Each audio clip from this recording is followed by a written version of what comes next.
Thank you, Mr. Barr. We'll try to break around 11:30, I think, to get a quick bite and break up the day for you. But one thing I want to tell you is that I support the idea that politicians, no matter what party, should not interfere with criminal investigations. That makes eminent sense to me. Once you go down that road, then the rule of law collapses. But there's another side to this equation, if I may say a two-way street. What about those in charge of enforcing the law? What about those with the power to charges against American citizens, including people up here? I remember Senator Stevens' case in Alaska. So we should always be on guard about the politician interfering in an investigation, but we should also have oversight of how the department works and those with this tremendous power use that power. Are you familiar with the January 11th New York Times article about FBI open inquiry into whether Trump was secretly working on behalf of Russians?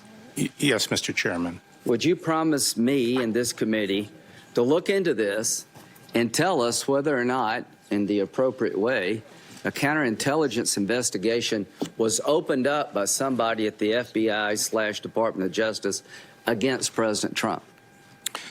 Yes, Mr. Chairman, I think there are a number of investigations, as I understand it, going on in the department. Have you ever heard of such a thing in all the time you've been associated with the Department of Justice? I have never heard of that. Are there rules about how you can do counterintelligence investigations? I believe there are, Mr. Chairman. So if you want to open up one against the president, are there any checks and balances? Not outside the FBI. Okay, well, we need to look at that. In terms of people who are actually enforcing the law, don't we want to make sure they don't have an agenda? That's right, Mr. Chairman. Do you know a Lisa Page or Peter Strzok? I've heard their names. But do you know them personally? No, I don't. This is a message, August 8th, 2016, a text message. Trump's not ever going to become president, right? Right, Strzok responded. No, he's not. We'll stop him. Strzok was in charge of the Clinton email investigation. Ms. Page worked at the Department of Justice. August 15th, 2016. I want to believe the path you threw out for consideration in Andy's office, that there's no way he gets elected, but I'm afraid we can't take that risk. It's like an insurance policy in the unlikely event you die before 40. March 4th, 2016. Page to Strzok. God, Trump is a loathsome human being. October the 20th, 2016. Trump is an effing idiot, is unable to provide a coherent answer. To all those who enforce the law, you can have any opinion of us that you like, but you're supposed to do your job without an agenda. Do you promise me as Attorney General, if you get this job, to look in to see what happened in 2016? Yes, Mr. Chairman. How do these statements sit with you? I was shocked when I saw them. Okay, please get to the bottom of it. I promise you we will protect the investigation, but we're relying upon you to clean this place up. FISA warrants, are you familiar with a FISA warrant? Yes, Mr. Chairman. Okay. During the process of obtaining a warrant, is there a certification made by the Department of Justice to the court that the information being provided is reliable? Yes, sir. Are you familiar with Bruce Ohr? No, I'm not. Bruce Ohr was Associate Deputy Attorney General for Organized Crime and Drug Enforcement.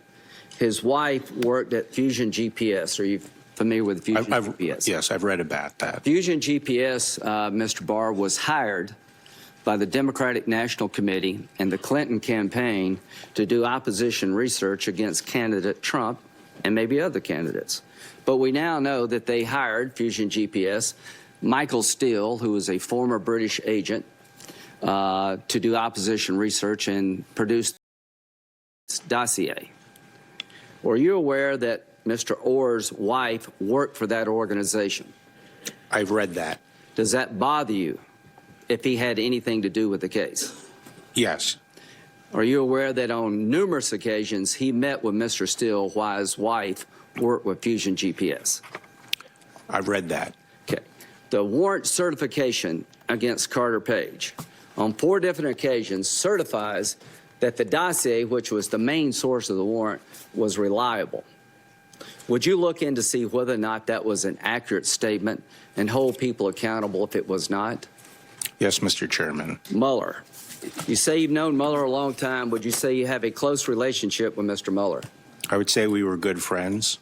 Would you say that you understand him to be a fair-minded person? Absolutely. Do you trust him to be fair to the president and the country as a whole? Yes. When his report comes to you, will you share it with us as much as possible? Consistent with regulations and the law, yes. Do you believe Mr. Mueller would be involved in a witch hunt against anybody? I don't believe Mr. Mueller would be involved in a witch hunt. What are the circumstances that would allow a special counsel to be appointed, generally speaking? Well, I appointed 3, Mr. Chairman, a special counsel, and generally, when something comes up, an issue comes up that needs to be investigated, and there are good reasons to have it investigated by a special counsel outside the normal chain at the department, someone usually of public stature that can provide additional assurance of nonpartisan. Do you believe that Attorney General Sessions had a conflict because he worked on the Trump campaign? I'm not sure of all the facts, but I think he probably did the right thing, recusing himself. I agree. I think he did the right thing to recuse himself. Do you know Rod Rosenstein? Yes, I do. What's your opinion of him? I have a very high opinion of Rod Rosenstein and his service in the department.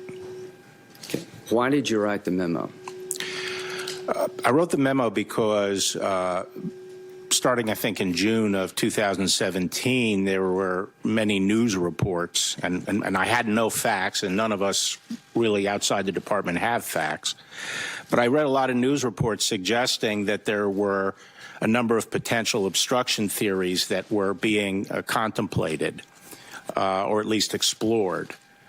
One theory in particular that appeared to be under consideration under a specific statute concerned me because I thought it would involve stretching the statute beyond what was intended, and would do it in a way that would have serious adverse consequences for all agencies that are involved in the administration of justice, especially the Department of Justice. And I thought it would have a chilling effect going forward over time. And my memo is very clear. That is the concern that was driving me. The impact, not the particular case, but its impact of a rule over time. And I wanted to make sure that before anyone went down this path, if that was in fact being considered, that the full implications of the theory were carefully thought out. So I wanted my views to get in front of the people who would be involved in, and the various lawyers who would be involved in those discussions. So I first raised these concerns verbally with Rod Rosenstein when I had lunch with him early in 2008.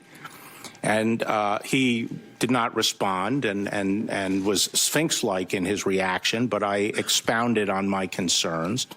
And then I later attempted to provide a written analysis as follow-up. Now, I initially thought of an op-ed, and because of the material, it wasn't working out. And I talked to his staff, and I said, you know, I want to follow up and send something to Rod in writing, but is he a one-pager kind of guy, or you know, how much will he read? And the guy said he's like you. He doesn't mind wading into a dense Don't you think memo. President Trump is a one-pager kind of guy? Excuse me? President Trump is a one-pager kind of guy. I suspect he is. Okay, just remember that. Go ahead. Yeah. And so I provided the memo to Rod, and I provided it, distributed it freely among the other lawyers that I thought would be interested in it. And I think it was entirely proper. It's very common for me and for other former senior officials to weigh in on matters that they think may be ill-advised and may have ramifications down the road. For example, just a few months before that, I had weighed in repeatedly to complain about the idea of prosecuting Senator Menendez.